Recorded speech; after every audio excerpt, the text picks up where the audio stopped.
Hi, everyone, and welcome to a new episode of Intuitive Queens podcast. I'm your host, Mara Marchesi, aka the Intuition Queen. This podcast started with the intention to inspire as many people as possible. I really love listening to stories, and that's why I started to interview amazing people. And I wanted to share with everybody that it's possible to change your life. It's possible to overcome challenges, to overcome hurt.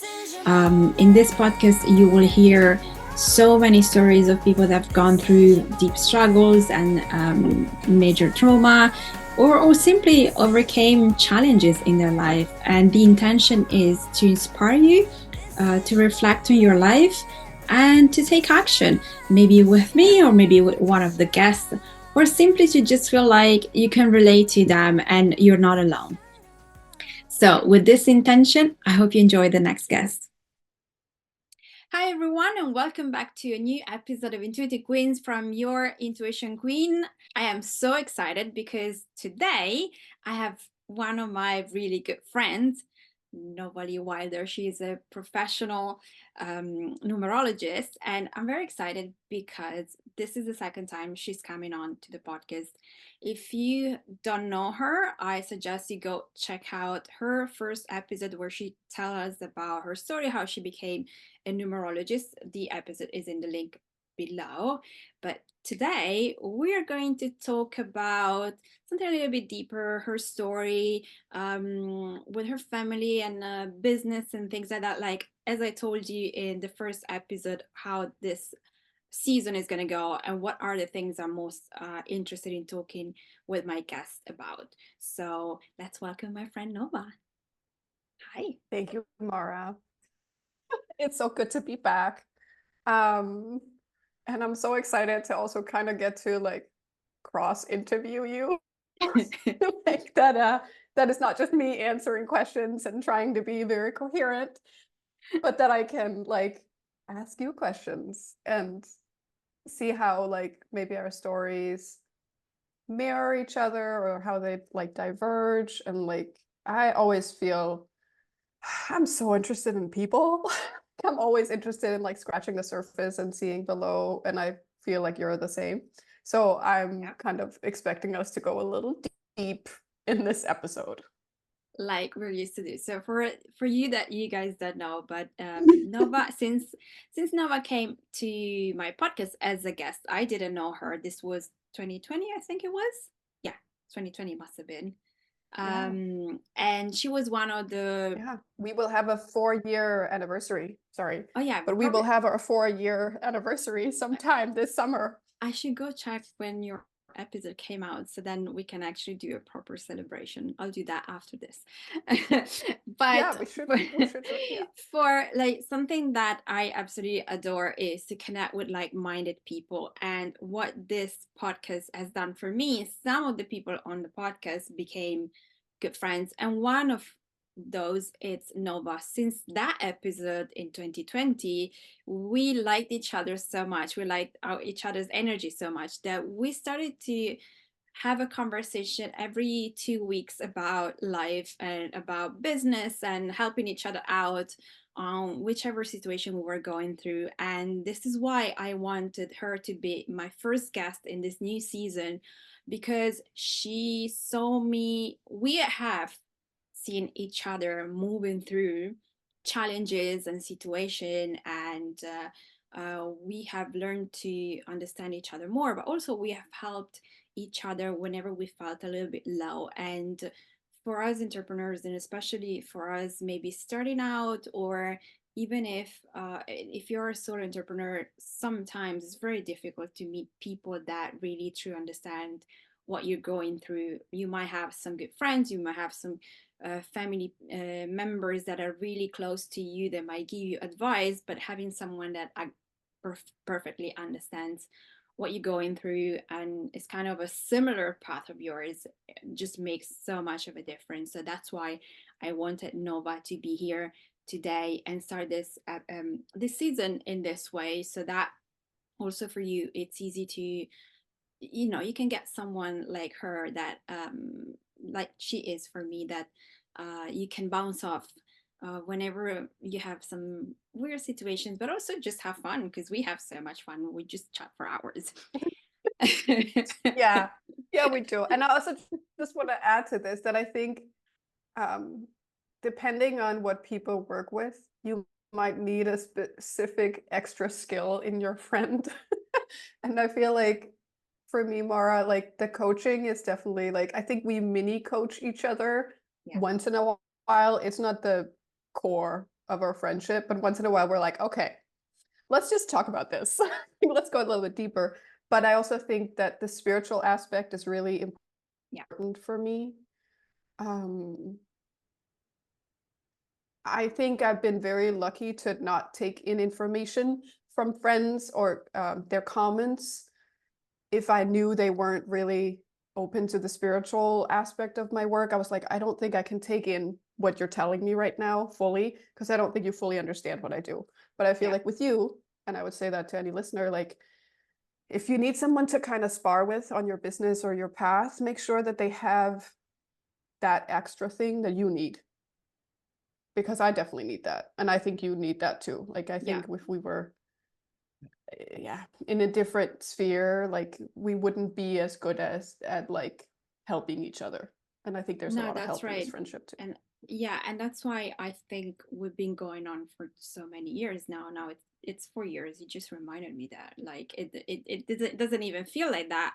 But like I'm always looking forward for our chat because it doesn't matter if it's about talking about, I don't know, the weather or what we're doing or something important, but there is always that aspect where if I say something like, oh, I'm thinking of doing this or that, you always know. It's kind of like you now see me in a way that other people are not able to see me, and I really appreciate your advice because I know it comes from your heart but also from a place of understanding me truly. And even though I make my own decision, but I value what you say, and I think that's what has kept us going for so long. And bear in mind, I'm in London, you're in Los Angeles, so we can't see each Yeah, we've other. never met in real life. That's We the never met in real crazy life. part of it. But Yeah. I do believe you're one of my closest friends because you know so much about me and I can tell you everything, and there is no judgment or any negative behavior, emotion. There is only that kind of like, maybe this is, it's like whenever there is something that it's going on in my life, you are able to pinpoint the right thing to say and then maybe help me get back on track. So, and I do appreciate that. And I think it's invaluable when you can talk about everything and someone really sees you for everything that you are and everything that you're doing. Okay. I think having a witness. Yeah. Well, I kind of wanted to link this back to when you were in Italy, because I think we should talk about that because I think Okay. having a witness to your life means that you see it differently and you see your relationships differently and you see your journey differently. And sometimes you even feel like I can do hard things because I have someone watching me or watching out for me.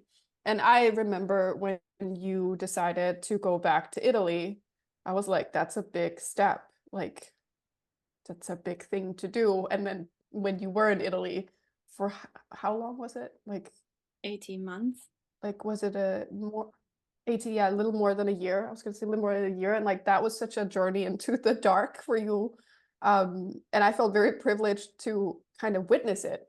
But I feel like you should tell people, I know you've probably told people a little bit, but like tell them a little bit about deciding to kind of go back and your expectations and then the reality of doing that.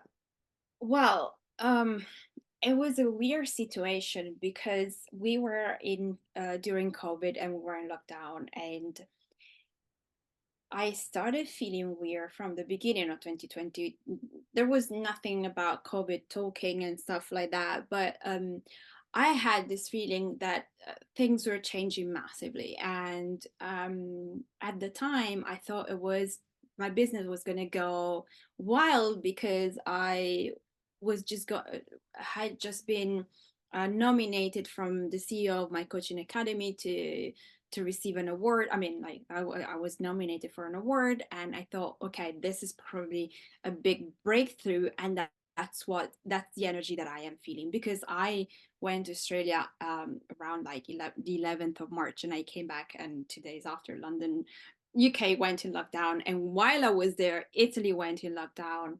Um, so that changed everything, and throughout the whole of time, all of those months, there was something within me. I just felt really restless, and it wasn't because of the global situation. To me, that moment was actually probably the best, because at that time I was working part-time, and that meant I was working from home less. I had not much to do, so I could work on my business basically full-time, being paid for working part-time on something else, and that helped me to grow. But there was something within me that felt restless, and I thought it was because at that point I felt like I wanted to move to the US. And then my landlady started to be crazy. And somehow, at some point in July, just before my birthday, my intuition, that when I don't want to listen, start to become a voice. One day I just really heard, you need to move to Italy. And in that moment, I'm like, what? No, you crazy. What are you talking about? Like, for me, going back to Italy had never been an option. Um, But after I felt that voice, I knew I couldn't just let it go. I knew I had to listen, but I didn't want to listen. And so I kept having this message: you have to move to Italy. And the situation with my landlady became worse, started to get worse. I started to feel trapped. And at some point, I said to myself, okay, let's go home for a few weeks. It was August. I went there for 3 weeks. Let's see how I feel, and then I'll make a decision. And when I went home for the 3 weeks, summer in Italy, everything felt really good. And so I said to myself, okay, I just don't think I should be moving now, but I need to start preparing myself. And I came back, and I actually gave notice to my flat, and I moved somewhere else. And I moved in a horrible place that turned out to be a horrible place with horrible landlords, which made my wanting to move back to Italy even quicker. So I stayed in this place for only 6 months. I just couldn't. I just couldn't handle stay in that place. It was a part of London that felt very far for me. I was fighting with my landlords all the time, and I just hated that place. And so at that point, um, my me moving was no longer maybe next year. It became like, as soon as I can, I need to get out of here. And we were still It in felt like a lockdown. force. It felt It like felt a like you for were being forced. Like I'm witnessing it from the outside when I think back now, even though it was a longer period, from the very first like interaction with your old first landlady and her suddenly being weirder than usual, it felt like something was almost like forcing you into leaving. yeah, yeah. And probably on a hindsight, I should have left instead of finding a new place. I should have just gone back to London, packed my stuff, and sent them to Italy, and then moved to Italy. Um, but because it was so sudden, I wasn't ready. I had never been to a place in my heart where I wanted to leave London, and then had this desire to move to the States. But the States is difficult, so it was kind of like, where should I go?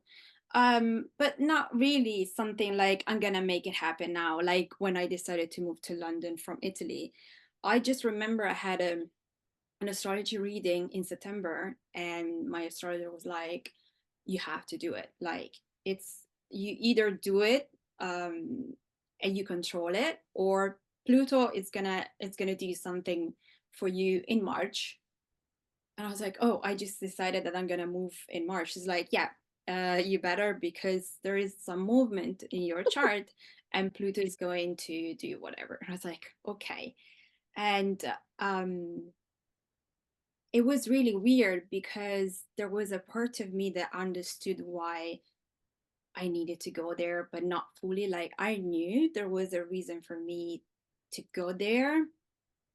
I just did not completely understand the reason why my soul was asking me so strongly and kind of like abruptly to go there.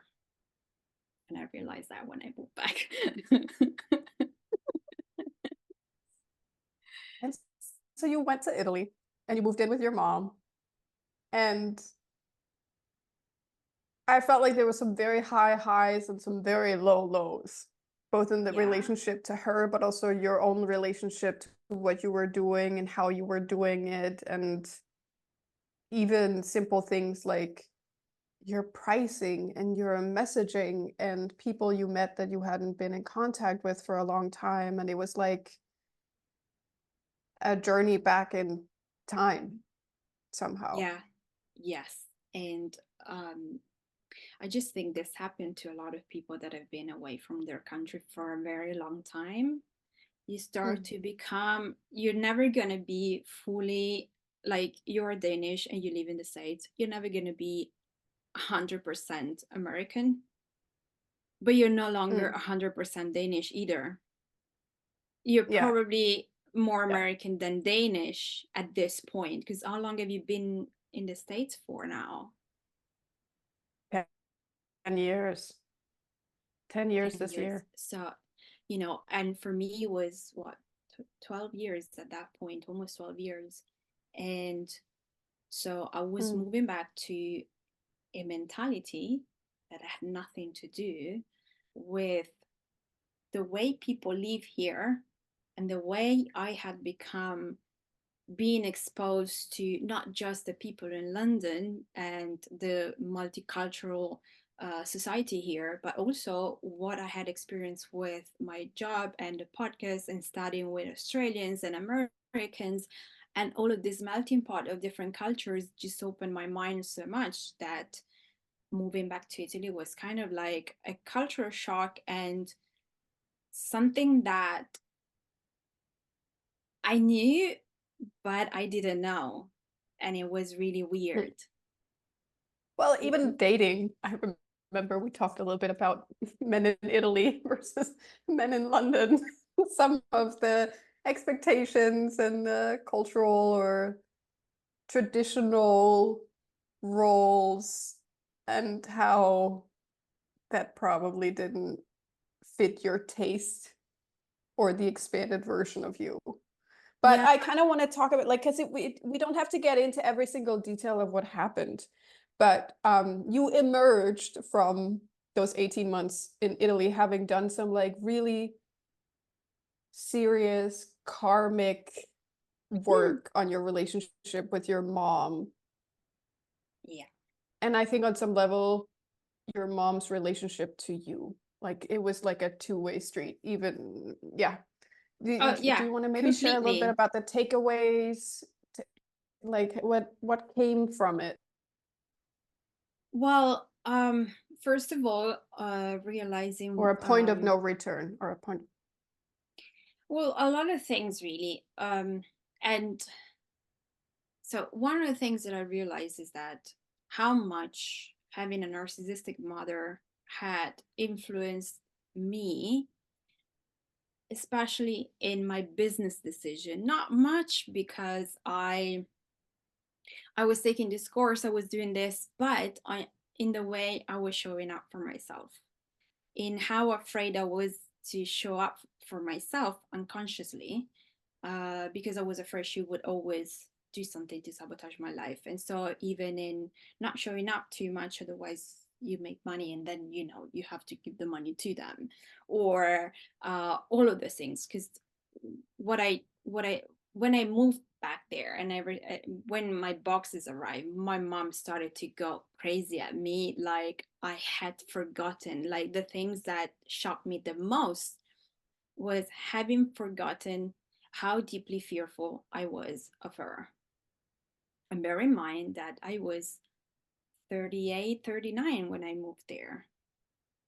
So, not like a child, not a teenager, and someone that had been doing work for like about 10 years on self-development and healing work, and had a lot of different tools to help herself to move through challenging situations. And all of a sudden, I felt like trapped, fearful, um, not knowing what to do, how to do it, uh, and feeling like this is always going to be my life. How am I going to get out of this? How am I going to get clients? Clients are not signing up to me anymore. Like I went from going super well to zero in a space of a few weeks, and it was because my nervous system was completely out of place. I was in fear every single day, and I just didn't know what to do until I started doing some healing work. And so this for me was one thing that became really clear, but it also became really clear that if I if my intuition, my soul wanted me to get there, was because I had the tools to be able to release that fear and to move past all of that I was experiencing. And it was true. And I had an ancestral healing session like a month or two after I moved there. And my grandmother, her mother, came through being like, I'm here, I'm supporting you, don't worry, you're gonna get through. And that was really, really, comforting for me, because I was like, okay, so then it means I can talk to you, and maybe you can talk to her, or at least you can talk to her soul and help me out here.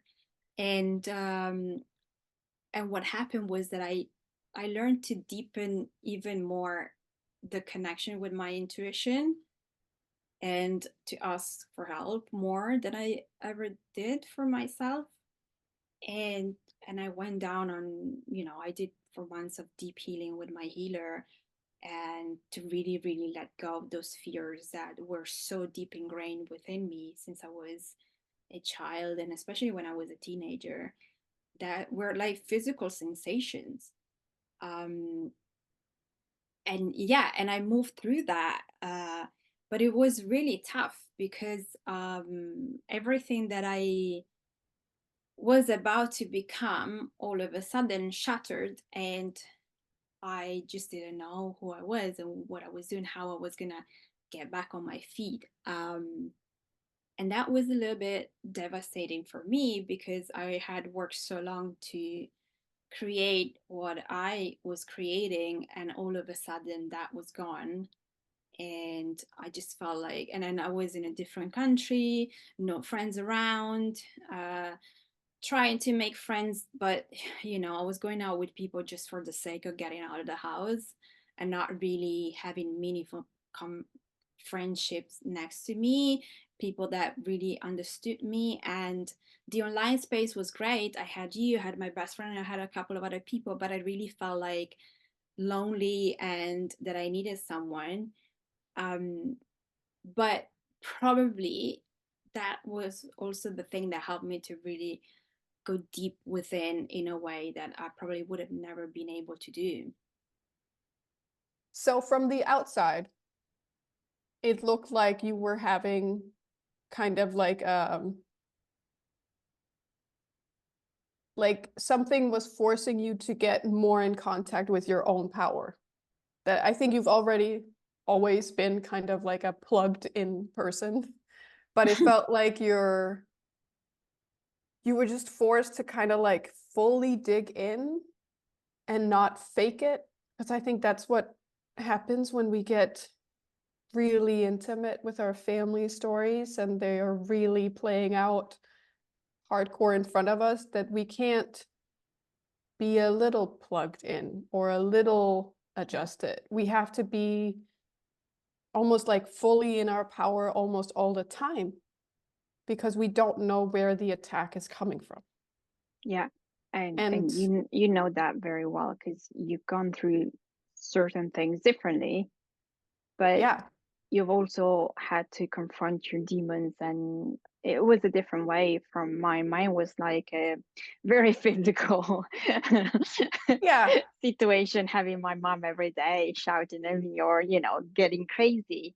But I think that's true. Like sometimes you think I also thought that because I had moved and I was in a different country and I wasn't living with my mom that much, I wasn't in the same city, that all of the pain that I had suffered before was gone because you grow up and things change and you're no longer in that space. And the moment I started my business, everything started to kind of be push forward, especially with money, which I had never knew how deep my limiting beliefs and fears were around money and how connected to my mom they were, until I started my business and I went to do what I did. And for me, this became even more important to talk about and even more important to do work on. And because I just don't think that there is so much um, attention on making money and making 10K a month and this and a million and I made this and you can get clients like this. So we are all chasing that. I know I was. And now I'm like, oh, I didn't realize how deep we need to work and to release all of the things that are actually holding us back from getting there, because it's not that we cannot get there, but what is it that it's holding us back and why? And let's figure that out. yeah. And also, I think you went deep on the stories of like, kind of like to paint it out. It's like our family is our source as we're growing up, our source of, they're supposed to be our source of safety and nurturing and I mean, food and care and resources. And even when we disconnect and we move out and we maybe move far away, some of those things were bad. Like some of that nurturing was not healthy. Some of that source were not healthy. Some of those, the way we were fed love or whatever love was disguised as, or maybe wasn't love at all. Like we carry that and like we try to start a business or we try to do anything and we project and expect money and our business to be as fickle and weird as our family of origin. And I don't have my mom anymore. She passed away when I was 25, and she passed away in just as unexpected and emotionally violent way as she had lived. And I also realized that when I'm building my business or looking at being a resourced person, like someone who has access to resources, that some of the things that come up are just still connected to who I was in that relationship and who I am now without a mom. So like I'm without that resource. And how do I resource myself? I don't know if these things are making sense, but like there's like a whole journey in discovering how much that how our family treated us and some of those patterns, like just they're going to show up in your other intimate relationships. And if you're an entrepreneur, that intimate relationship is going to be with your business. Yeah. Even more so if you don't have other relationships where it can play out. Like if you're not in a romantic relationship, then it can't play out in that right now. So it's just going to go extra hard in your business or career. Yeah. And and the thing is that, like, even for someone like me that does a lot of work and that was used to do a lot of work on herself before, really deciding to go that deep was difficult because you don't really understand what's going on until you're faced with that thing. And, you know, I did a lot of work on money mindset before without realizing that money, food, or whatever that could be for all of us, love. If you grew up in a family that gave you conditional love, and I have an narcissistic mother, so it was never like a selfless act of love. Oh, for the majority of the time was not. And there was always major criticism, or there was always a major need to control me, which probably also fueled me to want to be as free as possible in my life. But you know, it, and then you don't realize how those conditioning are actually playing out in your life, and then things don't go well, and then you're like, oh well, but next time. And the thing is that next time it's just gonna play out in the same way at some point. And really doing that kind of work where you really understand, okay, so what is this trying to tell me? Why am I not getting clients? Why this? Why that? Why am I feeling fearful about this? Why am I not? Whatever that could be, really is the beginning to help you to understand really what's going on, because you can change and shift, but if you don't understand where everything is coming from, it's going to be difficult. As you said, it's going to be like a surface level work that will only help you for that little while, and then will come back at you until you actually go deeper and really go to the root cause of the problem and release it. And so this was the biggest thing for me, which was the funny thing. The ironic thing is that I always did inner child healing. I was always doing the things that I ended up doing so deeply. And so for me, it's also like, okay, so I came here because I needed to do this, not just for me. I had to experience this for me so that I could actually help other people deeper. In fact, since I came back, well, my sessions are like way more powerful than they used to be before, because now I know more. Now I felt more. Now I've done so much deep work on myself that I'm like, okay, let's go, because I can handle this. I can Yeah. get you there, and I can get you out of there, no problem. How did There's that something work about out? sorry, there's just something about like the reclamation of space. Like I feel like it's the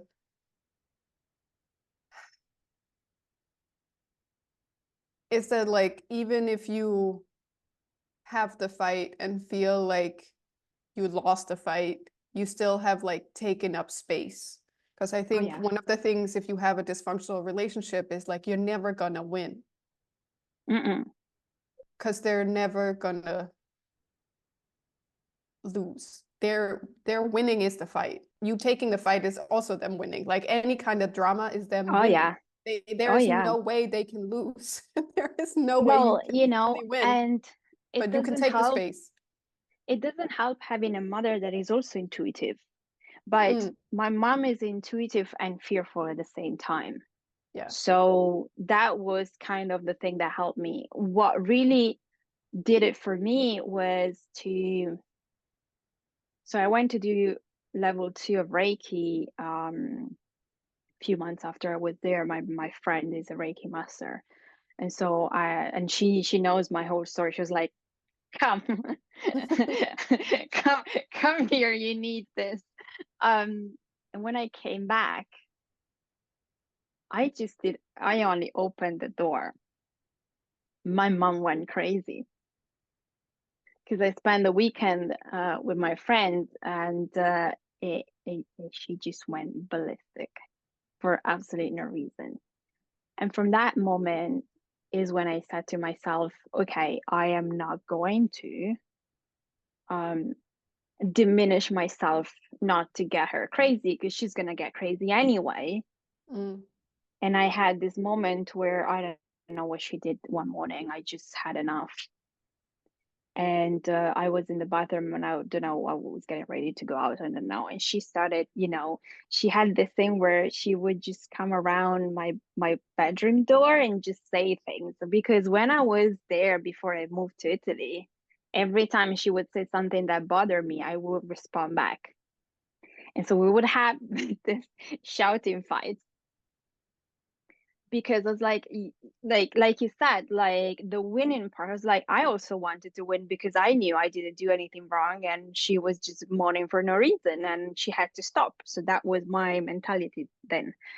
And this time I just said, I don't know what she wanted, and she tried to hold my hands, like she wanted to beat me up basically. And I just held her hands, and I started shouting, I am the light, I am the light. She went crazy because she started telling me that I'm the devil. I was like, I am not backing off from this.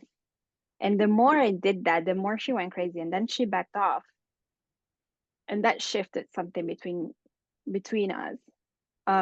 She didn't stop being how she is, but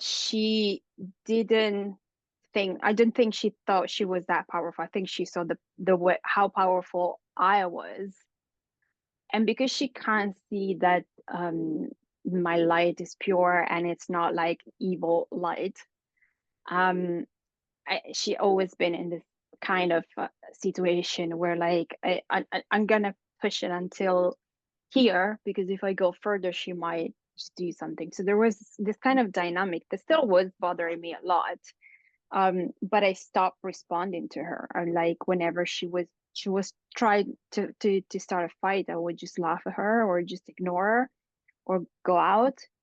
And at some point she just realized she had no power over me because I wasn't responding in any way, or at least not in the way that she needed me to respond.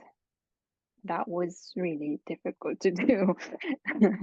But I realized that was the only thing I could do. Yeah. Well, having that thing where we disconnect, I think dysfunctional people don't really see the world and other people as truly separate. They're like, I have all this shit inside of me and I'm going to project it on you, and then I'm going to attack you instead of attacking myself. And because my shit is so deep and dark and twisted, and don't we all have a little bit of deep, dark, and twisted inside us, where I'm going to attack you like tenfold. I'm going to be really aggressive. I'm going to try to extinguish in you what's inside of me.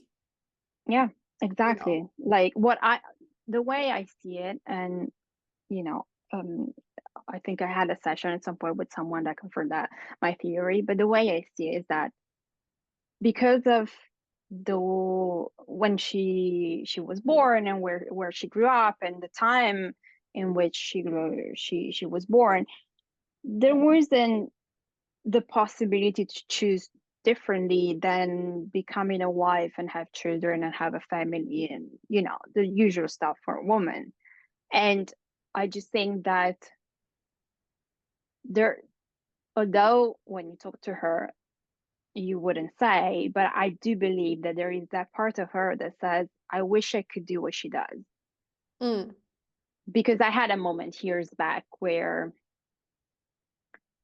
she told me like in a moment of lucidity, she told me something like that. So I do think that I am so out there and I am so in my body and I am so walking my talk so much that it's annoying. Yeah. And if she could convert me to being what she wants me to do so that I could actually take care of her, then she will win. But the problem is that she decided to have me as a daughter and I decided to have her as a mother, and that's not gonna happen. But I'm curious to see also from your perspective, because it's like my mom is alive and I had this 18 months of glory with her. I'm curious with you that you no longer have a mom.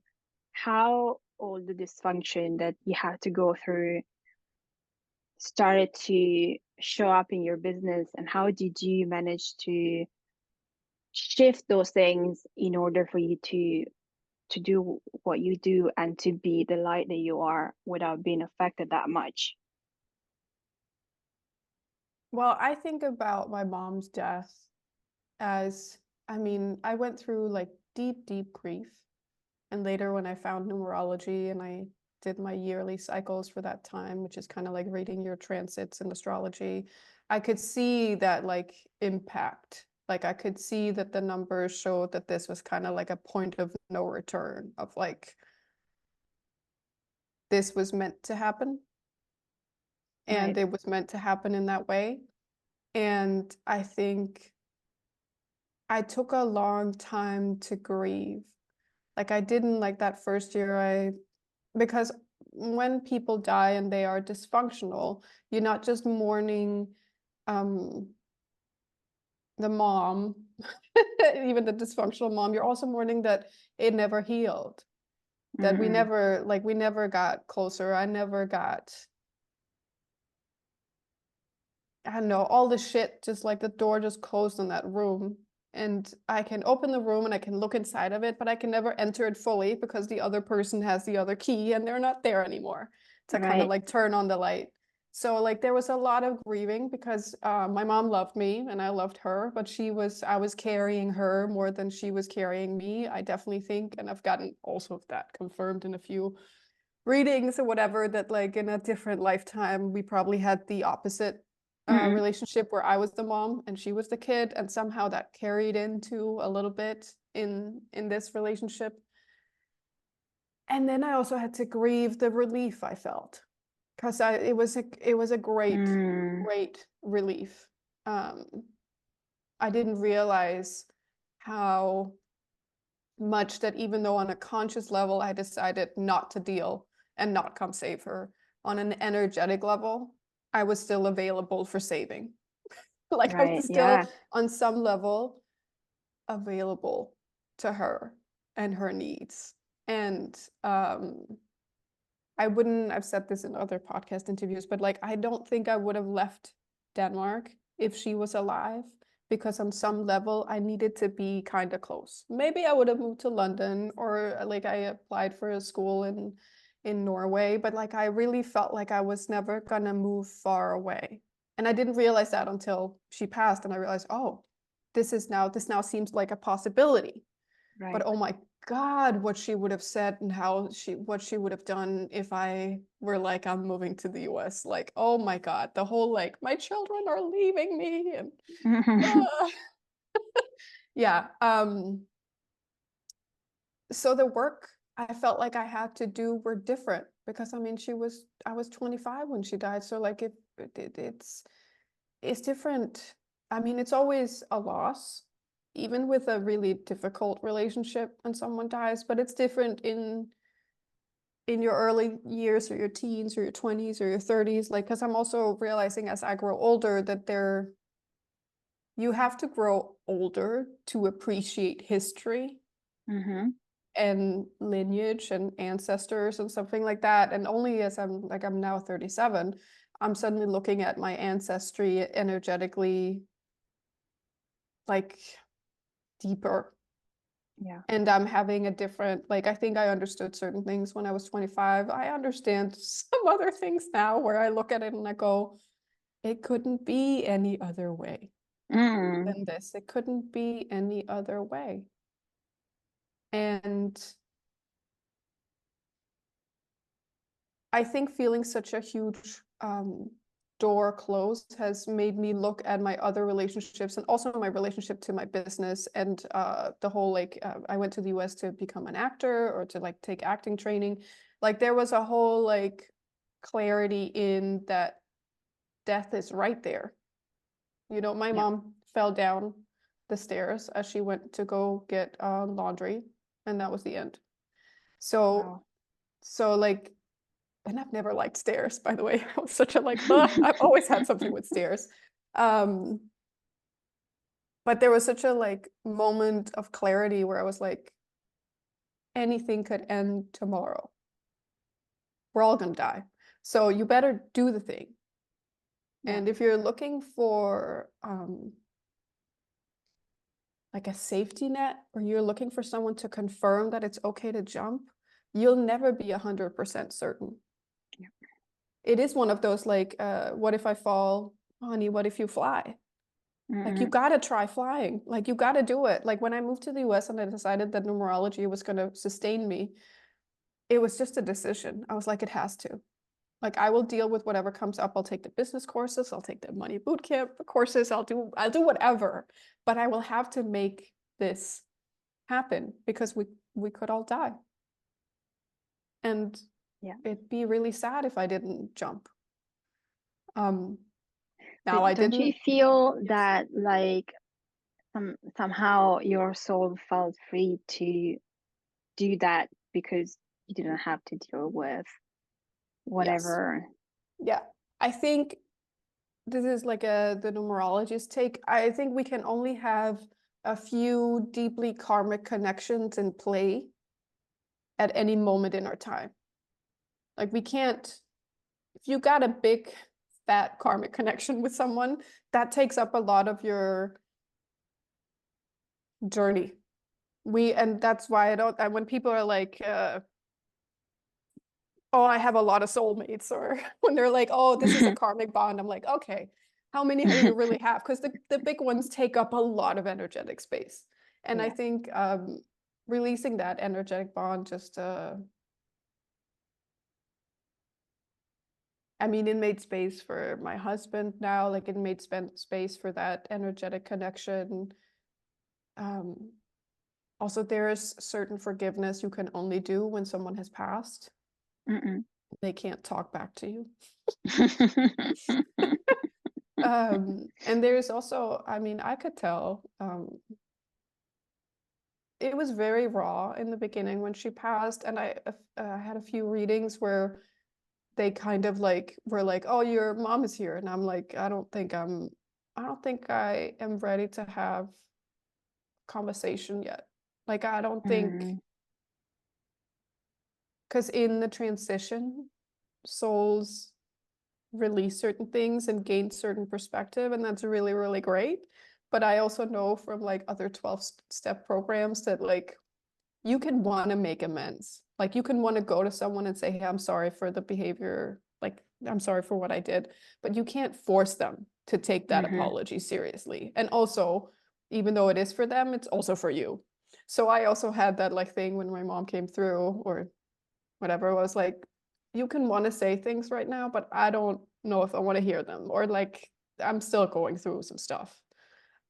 Maybe I would feel differently now, but it was just like, any grief is personal. Oh It yeah. just is. Oh So yeah. I was like, I don't know if I want this reader's version of my mom's words as part of this very personal journey. Yeah. And I think also you need time in order for you to be able to deal with certain things, like a year or 2, 3 after, probably it's not the right time because you're still grieving. And then depending on a lot of different situations, like it takes time. Like, I remember when my dad passed away, it took me like about 18 months to slowly feel like I was getting back to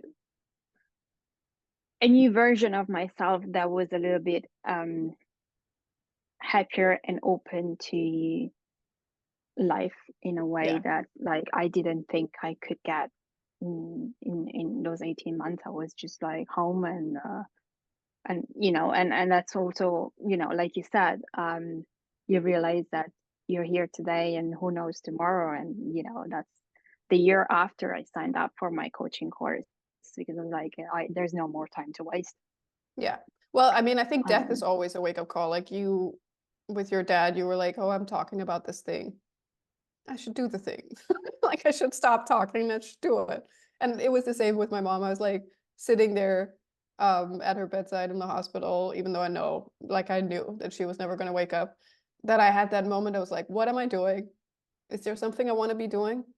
I should be doing that. Like, I should not be sitting here thinking she never got to see me go fully for it. Mm-mm. So I never got to see me go fully for it. There is this weird thing in dysfunctional relationships where we try to navigate something that's black. Like we can't see our way through it, and we like we take precautions and we try to like buffer things and like avoid making them angry or sad or upset. We try to like, like Mm-mm. we're always an elephant in a glass door or whatever it is. Like, Yeah. and I just, in that moment, I was like, I need to break my own glass door. Like, I need to just slam my way out of this. Because in the end, yeah, I just don't want to have any regrets. Like, I don't want to have any regrets. And, now so many years after, I can tell that like there's a clarity in those big confrontations of like life and death, and there's the complacency of living through things, and then you get a little more settled again, and not that you need that shock to your system, but sometimes you really need like that force, something that goes, what are you doing? Yeah. And do you have something that you're proud of in your life? Exactly.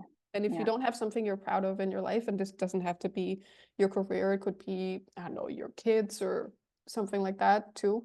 But if you don't have something you're proud of, then like go after it. Yeah. Yeah, I mean, like you need to find something that makes you feel fulfilled, because going back to majority of us, I mean, I don't want to say everybody, but like I always deal with a lot of clients that somehow like they come to me for something, and then because I can see things and I start to, and then they realize how the love that they received wasn't unconditional, and this wasn't there, and this their wounds come from this part. Then they started to awaken and be open to, what's coming through. And and and it really is about finding that within you rather than finding it outside. But if you don't know it, you're just gonna go a little bit wherever. Yeah. I'm curious, because you changed your name and then you decided to become a numerologist. In your experience with your clients, do you have situations where someone comes to you because their life is going not in the direction they wanted to, they have a specific relationship that is very difficult, and they want to change their name, to change the energy, and how does that play out once you do the name changing? So people come for all different reasons. They come up with, I'm like, I don't care what got you here, as long as you got here. But, people come up with like, they don't like their name. They have a history about their name. They have a family connection they didn't enjoy. They're getting divorced. They don't want to go back to their maiden name. There's like a journey with our names and what we're named that is like also very personal. And one of the things that come up often with a name change is the thing about like, what will other people think? Mm-mm. What is my family gonna say?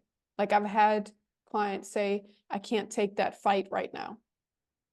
Right. Which to me is like a very interesting thing, because if you think, or your experience tells you, that if you make a super personal choice, which is like a name change is a super personal choice, it doesn't have anything to do with anyone else. Right. It really does not. And it doesn't have an impact. You're changing your name. Like I know that people have opinions, but it doesn't have an impact on anyone else. But you say, I can't take that fight right now.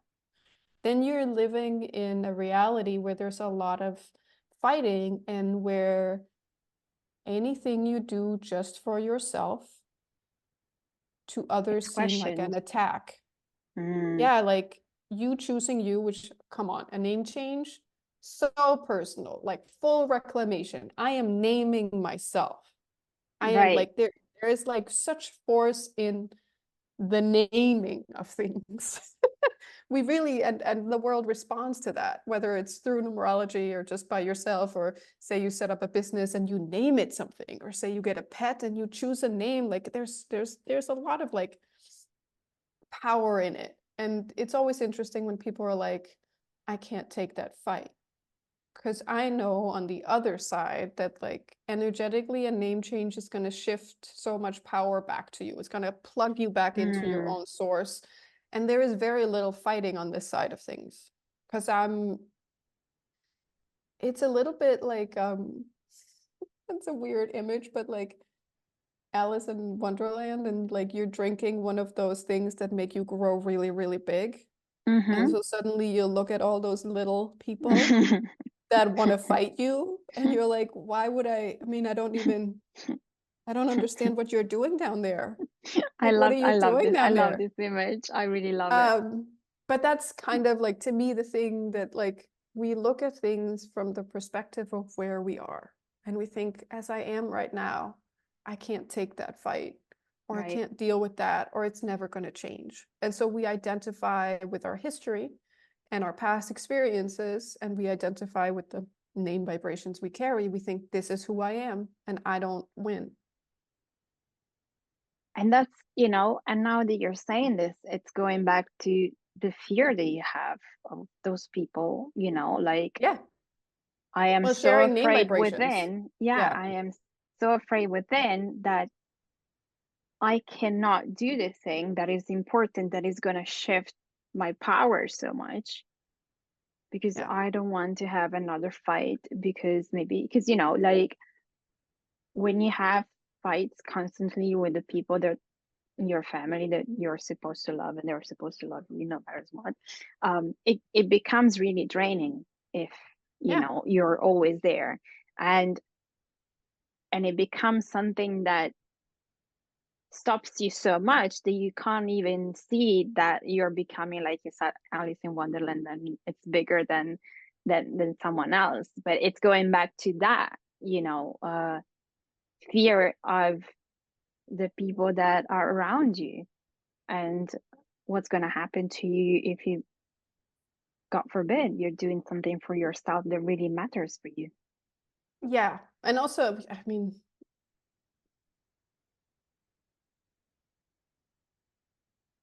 people who have a problem with change is going to have a problem with anything you do that is even lightly smelling of change. And so we always think about the worst scenarios, and you're gonna think of the thing that hurts the most. Or is it like they're gonna make fun of you? That's hurtful. I did something for myself, people made fun of me. Or are they going to belittle you? Like, what good is that going to do? You really think that's going to change anything? Maybe they're going to do the black sheep, you're weirdo. Maybe they're going to go a little crazy because you changing your name feels like you're triggering their abandonment wound, like you're leaving me behind. Or you think you're so much better with your brand new name.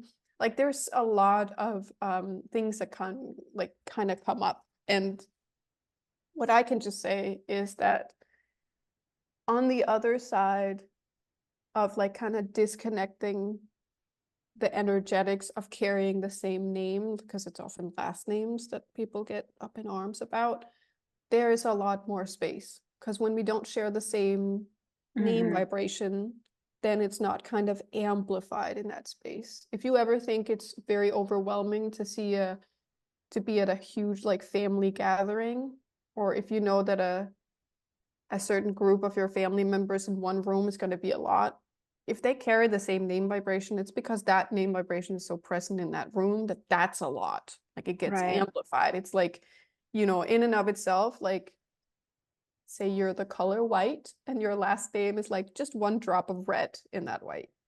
But if you're in a room with all of them, then slowly that white paint is turning pink and deeper red. And suddenly everything in that room is red.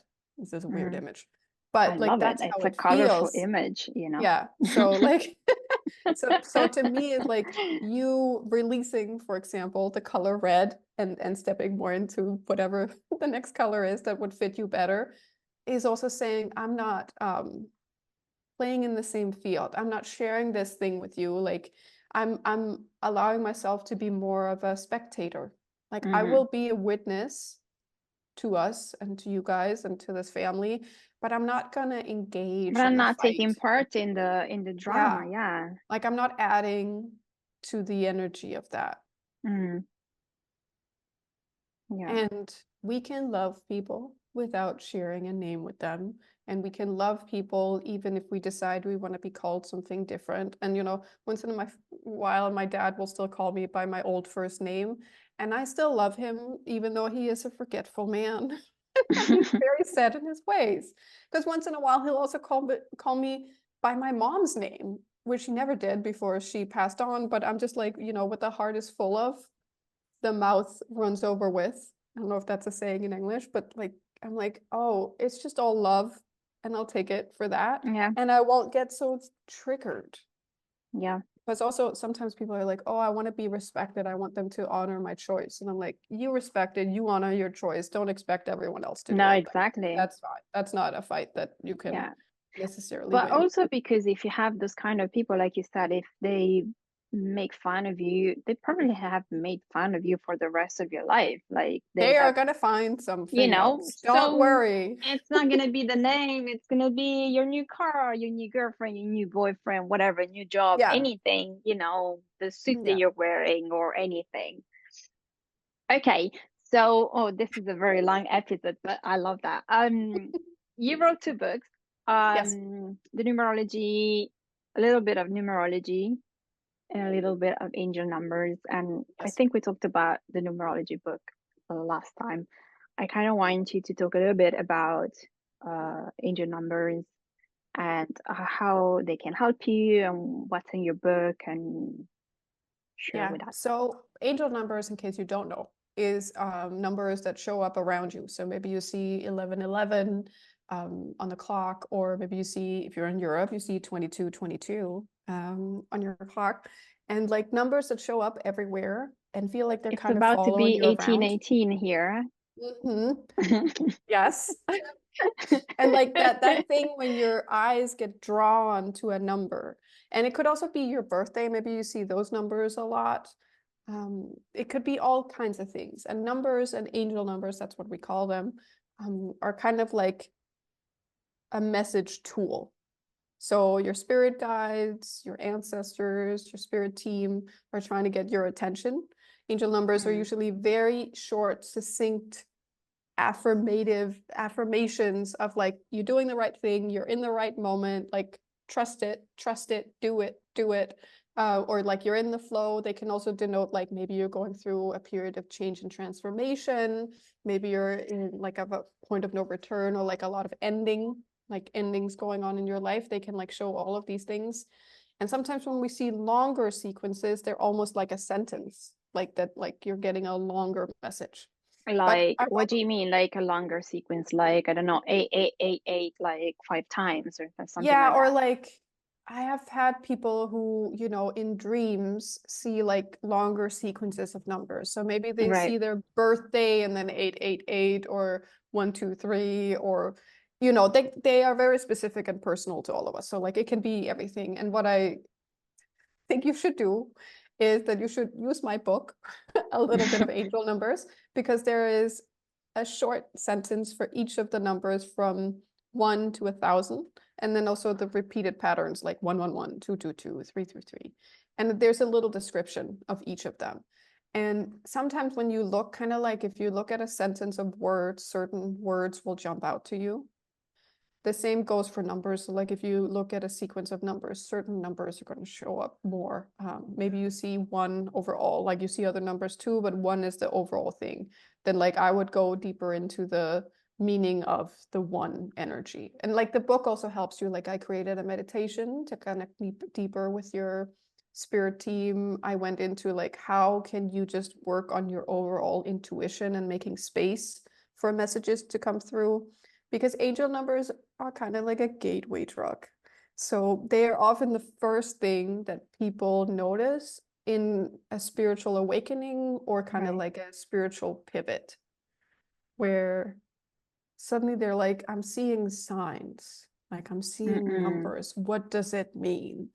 And I usually just say, well, you're starting to see things. That's what it means. You're starting to hear things, smell things, know things. And I mean, I can tell you the general things, which I do in the book, and I really recommend it. But there's also this journey of any spiritual awakening of like connecting deeper to yourself. What are you Yeah. seeing? What are you hearing? What are you feeling? What have you been ignoring? If you need proof, I also recommend that you sit down and go like, make a list of times I've followed my gut or like followed my intuition or followed that pull, push, something, and times I've ignored it. Kind of like a pro con of following my own path, and see like what happens when you follow it and what happens when you don't. Because I experienced it, like you will be forced. Kind of like tying it back to the whole Italy Yep. thing is like, you can decide like, oh, something is calling me to Italy, but I'm gonna find a new place to stay in London. But like this, like they will do whatever is needed to get you to where you need to go. And probably not for everyone, it's moving countries, or going back home, but it could be other things No, as but well. there are different things, you know. Yeah. Apparently, for me, it's moving country, so I don't know where I'm gonna end up after this. Yes, yes. I need to have a session with someone so they can tell me if my soul is gonna move somewhere or not. Like, I'm Yeah, pretty happy not to move like again. a Um, astrocartography session or yeah, something. yeah, I should do something like that. Yeah. I want to do that too. Okay. Nova, tell us where we can find you if we want to work with you, or we can buy you books. Yes, so you can find a little bit of numerology and a little bit of angel numbers in most major bookstores in the US. It is coming to the UK as well. I think right now it's only available on Kindle or like, as an ebook in Waterstones and what have you. We're also in Urban Outfitters, which means that I'm hip, right? I'm also online, novaleewilder.com. I'm on Instagram, Twitter, now called X, all of those platforms as Novalee Wilder as well. And I'm on YouTube. So like if listening to this podcast or watching this video is fun, go find me on YouTube, because I have a very long playlist with lots of interviews about all kinds of different connections to numerology. So like if the numbers are calling your name, do check that out. And subscribe both to Mara's podcast, but also to my YouTube channel. Oh, thank you for doing that for me. All of the links to check out Novalee are in the description box. Please go check her out because she's amazing, and not because she's my friend, but she really is amazing. And if you're in a situation where you're starting out, and your book is a great place to start, and learning about numerology is a great place to start. And if you want to go deeper, you can always change the name, it's always fun to do that. I'd love to continue to talk to you, but I think that an hour and a half of podcast is enough. And it was such an amazing conversation. So thank you so much first of all, for being there for me for all this long, and for interviewing me on my podcast. You are so welcome. It's always my pleasure. Always my pleasure. And also, thank you for sharing a little bit of your story with us.